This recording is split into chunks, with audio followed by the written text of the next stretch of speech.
Hey, Holly, yeah, the Packers have 10 picks in this year's NFL draft. That's the third most of any team in this draft. They've also got a pick in every single round. And thanks to a free agent spending spree, Packers general manager Brian Gutekunst has some freedom to decide what to do with those picks. Yeah, that's right, Reese. The Packers will likely want to address the safety position or bolster up that offensive line, which we know would make Aaron Rodgers a very happy quarterback. But the Packers could also possibly look to draft a tight end, a wide receiver, a linebacker, or an edge rusher. I spoke to Dale Westfall, Tucker's father, before the game, and he described today as both happy and sad. This field dedication, the culmination of 9 months of hard work to make what seemed impossible now finally possible. Both these teams just coming onto the ice for warm-ups. The Pointers come into this game an impressive 27-0-2. The Pointers need just 2 more wins to make D3 hockey history. Now the path to a title game won't be easy, though. The Statesmen you see here behind me, they beat SUNY Oswego 3-2 in the quarterfinal game to make it to this point. Now coming into this game, they had a 21-7-2 record. Texas Tech, Virginia, Auburn, Michigan State. 4 teams all vying for the biggest prize in college basketball. None of them representing the state of Wisconsin. So who should you, a Wisconsinite, cheer for during the rest of this year's NCAA tournament? Why not try Virginia? And here's why. It's because of this guy, Virginia head coach Tony Bennett, and his father, legendary coach Dick Bennett. Both men have roots right here in north central Wisconsin. Dick was the head coach for the UW-Stevens Point men's basketball team for 9 seasons between 1976 and 1985. The Corton Quant Fieldhouse was dedicated to the elder Bennett and his brother Jack back in 2009. They are what we would call the family of basketball in Wisconsin, right? They've been an amazing influence on both sides of the ball. You know, they're just, if you talk Wisconsin basketball, you start with the Bennett family. From there, Dick became the coach at UW Green Bay. Tony joined him as a player in 1988 and still holds the NCAA Division I record for career three-point field goal accuracy to this day. Dick then went on to coach at Wisconsin in 1995, with Tony joining him as an assistant 4 years later. Dick led the Badgers to the Final Four in 2000.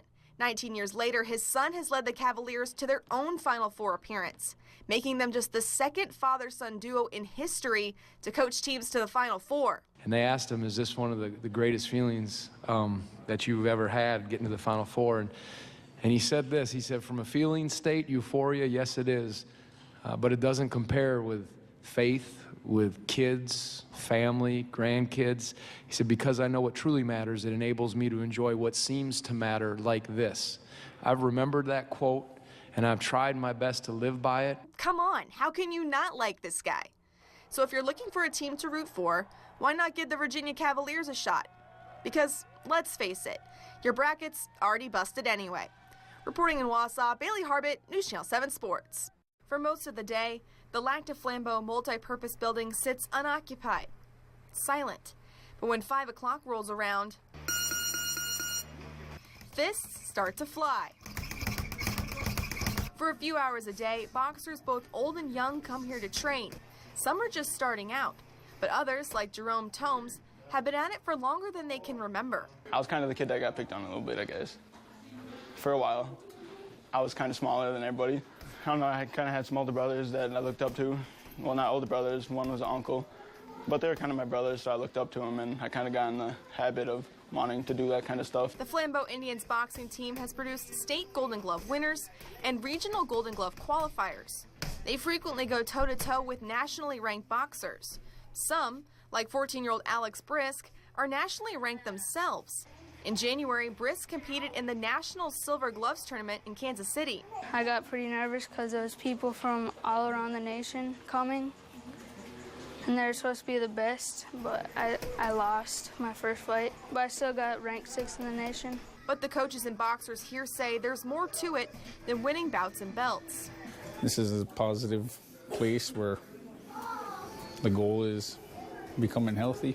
I think it's one of the greatest things that we can have on this reservation right now, because there's a lot of bad things going around, bad influences in town, and it just kind of, along with the frustration part, getting rid of your frustrations, it just gets you away from using all the drugs and, you know, just getting in trouble with the law. Boxing can be an expensive sport.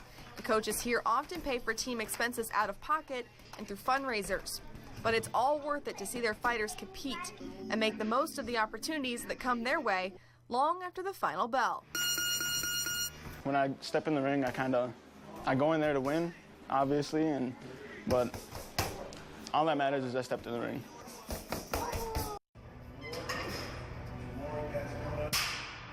At a gym in Eagle River, Wisconsin fullback Austin Ramish is preparing for his chance at a career in the NFL. I decided right now with my life that I want to try and play in the NFL, so I'm just going to go all in with that. It's not just going to happen. There's a lot of big months coming ahead and stuff, so I'm just going to work as hard as I can to create an opportunity for myself, and hopefully it goes the right way.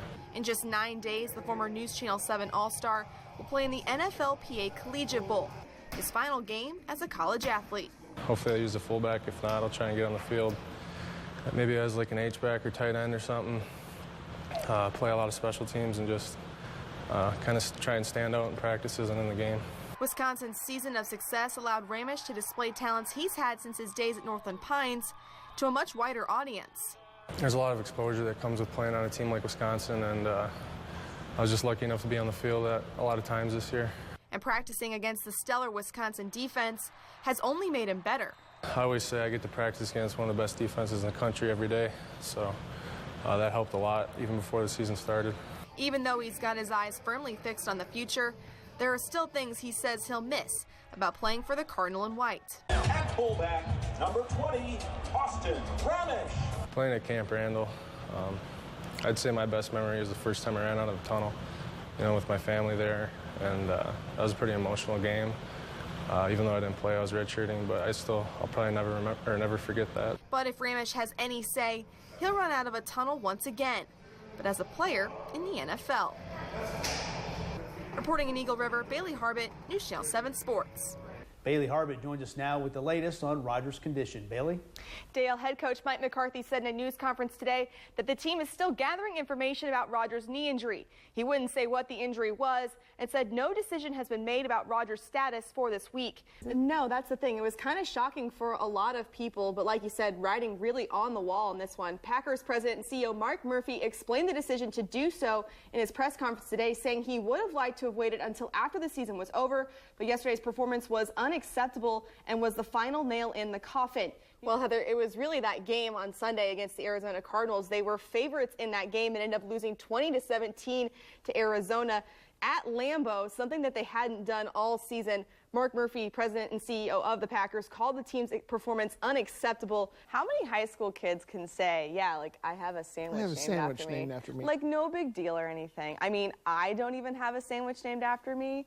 I'm a little jealous. I'm not going to lie. If there's any restaurant out there that wants to name a sandwich after me, shoot me an email. We'll work something out. The Bailey. The Bailey. My parents would be so proud. I think that's like the first time in quite a while where we've asked that question and it hasn't been Post Malone. So way to go, Haley. I really dig it. Really expanding things there for us. Isn't he a clothing designer, J. Cole? I think you're thinking of J. Crew. Oh. Those are a little bit different. Yes, and it's something that we thought we were maybe going to have to deal with for this show. So I actually spent about an hour and a half, 2 hours drawing my highlights out. Unfortunately, or fortunately, depending on how you look at it, we actually will have video. You can see here, this is Marcus Howard. This is Marquette versus Murray State. Yes, you can tell this is Marcus Howard because he has a beard. John Morant has a mustache. So that's how you tell those apart.